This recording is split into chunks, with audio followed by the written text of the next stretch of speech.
wa asili, kuku wa kienyeji, lazima pia nguvu kubwa uwekeze kwenye ujenzi wa banda bora. Sasa ninapozungumzia nguvu kubwa, usije ukafikiria labda inatakiwa utumie pesa nyingi sana kwenye ujenzi wa banda bora. Hapana. Tunaposema banda bora, hatuzungumzii uzuri wa banda au gharama za banda, lakini tunazungumzia vitu muhimu kabisa ambavyo inatakiwa viwepo kwenye banda la kuku wa kienyeji. Mfano, hili banda ambalo unaliona hapa mbele, hili ni miongoni mwa banda ambalo limetumia gharama ndogo kabisa. Hili banda kwanza kabisa, ukiliangalia kule limetumia ukuta wa nyumba.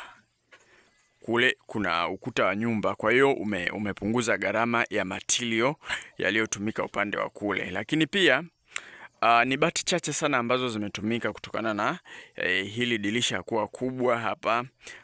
Chini unaweza ukaona hili eneo la hapa chini hili limetumia bati kidogo. Yani ni banda fulani ambalo limetumia gharama ndogo kabisa, lakini ni banda bora. Sasa wewe unayejenga huko, nataka nikuonyeshe ni vitu gani vikiwepo kwenye banda lako. Hilo banda ndio litakuwa ni banda bora na wewe ili uliweke kwa ajili ya kuku wa kienyeji. Ujenzi wa banda la kuku wa kienyeji ni tofauti kabisa na ujenzi wa mabanda mengine. Lazima uliweke kwa utofauti. Sasa nitaanza na muundo. Muundo wa banda bora la kuku wa kienyeji, kwanza kabisa inatakiwa lisivuje. Hata kama utawezeka kwa makuti, labda makuti yale ya nyasi nazungumzia, au utatumia bati, inatakiwa lisivuje, kwa sababu likiwa linavuja, kama maji yanaingia ndani ya banda lako, hiyo italifanya banda lako lilete magonjwa. Sasa ukianza kuleta magonjwa, banda lako ndio linakuwa sio banda bora, kwa sababu linawasababisha kuku wanaumwa. Kwa hiyo unaweza ukawa hata na banda umetumia gharama kubwa sana, lakini likawa linavuja, hilo litakuwa sio banda bora. Hicho kitu cha kwanza. Kitu cha pili, kwenye banda bora lazima usakafie chini. Sasa wafugaji wengi wa kuku wa kienyeji hawa kuku wa asili, tumezoea unakuta unawaweka tu kuku, kwa sababu ni wa kienyeji, unawaweka tu chini, hujasakafia. Hakikisha unaweka rafu hapa ya simenti hapa chini hapa. Hiyo itakurahisishia kusafisha vizuri, lakini pia kumwaga matandazo kama hivi unavyoona kwenye hili banda letu. Tumemwaga haya matandazo. Sio kuku wa kisasa tu wanahitaji matandazo, lakini hata hawa wa asili pia wanahitaji banda lao limwagwe matandazo. Mnajua matandazo yana kazi gani? Matandazo hata kama kuku wakijisaidia kinyesi, haya waga yanafyoza kinyesi, na kuliweka banda linakuwa kavu muda wote. Hivyo ndio huwa yanasaidia na yana kazi nyingi sana. Hiyo ni mada nyingine tukizungumzia hivyo. Lakini kitu kingine muhimu kabisa kwa kuku wa kienyeji ni maeneo ya kulala, kusimama hivi. Yani unaweza ukakaa na kuku chotara, unaweza ukakaa na broiler, unaweza ukakaa na kuku wa mayai bila ya kuwatengenezea haya maeneo ya kusimama, na wakawa wapo vizuri tu. Lakini kuku wa kienyeji ukiwanyima haya maeneo ya kusimama, haya hapa, unaweza ukapiga miti humu. Kwa mfano wa kuku wakiongezeka, mtakuta tumepiga miti humu na vitu kama hivyo hapo. Umeona, ukiwanyima haya maeneo, au kuku tuseme kama binadamu hivi anakosa furaha, yani anakuwa anapata stress. Sasa ile pale inaweza ikashusha vitu vingi sana.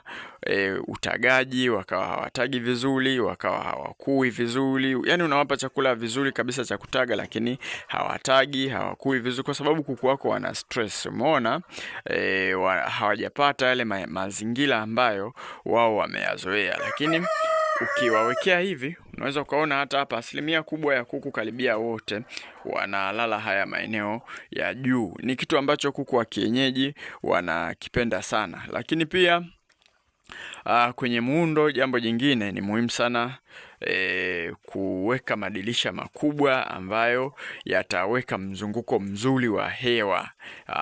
Yani lazima hewa iingie, lakini pia hewa itoke. Na kitu kingine, height, urefu kutoka chini mpaka juu, banda liwe refu. Wafugaji wa kuku wa kienyeji tumezoea, umeona kwa mfano haya hizi laying boxes hizi hapa, haya maboksi ya kutagia haya unakuta mtu ndio ametengeneza banda la kuku wa kienyeji, yani ni fupi, hata yeye mwenyewe kuingia hawezi, lakini ndio amewatengenezea banda kuku wake wa kienyeji.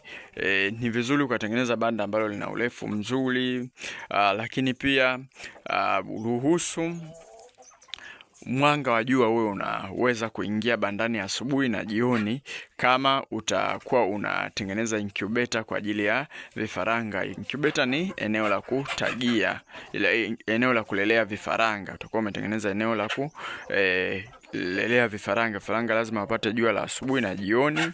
Na kitu kingine muhimu kabisa ni maeneo ya kutagia ya hawa kuku. Sasa kuku wa kienyeji huwa wanapenda sana kutaga maeneo ya kujificha, yani lazima wawekewe maboksi ya kutagia eneo la maficho lenye giza. Kama hapa unaona hili boksi, sisi hapa juu kuku wanalala hapa, lakini chini tumegawa vyumba kwa ajili ya kuku wa kutaga, na tumegeuzia huku kwenye ukuta. Hawa kuku wanapenda sana wakiwa wanataga wawe wamefanyeje, wamejificha. Na kama huwa unawaruhusu watamie, basi ni vizuri sana ukaficha zaidi haya maboksi au viota. Na viota unaweza kutengeneza kwa design tofauti, sio lazima utengeneze maboksi hivi. Wapo wengine wanakata ndoo wananing'iniza humu. Uzuri wa kuku wa kienyeji, hata ukiliweka juu boksi la kutagia, atapanda, ataenda kutaga hilo eneo. Zuia sana kuweka idadi ndogo ya boksi za kutagia, kwa sababu kama utaweka idadi ndogo ya boksi za kutagia, utakuta kuku 4 5 wanataga sehemu moja. Sasa wakianza kuatamia huwa wanaharibu mayai. Umeona? Hiyo ndio shida nyingine ambayo huwa inakuja. Hayo ni maeneo muhimu kabisa ambayo inatakiwa banda lako liwe navyo. Hakikisha pia unaweka nyaya imara ili wadudu wasiingie bandani na wanyama wakali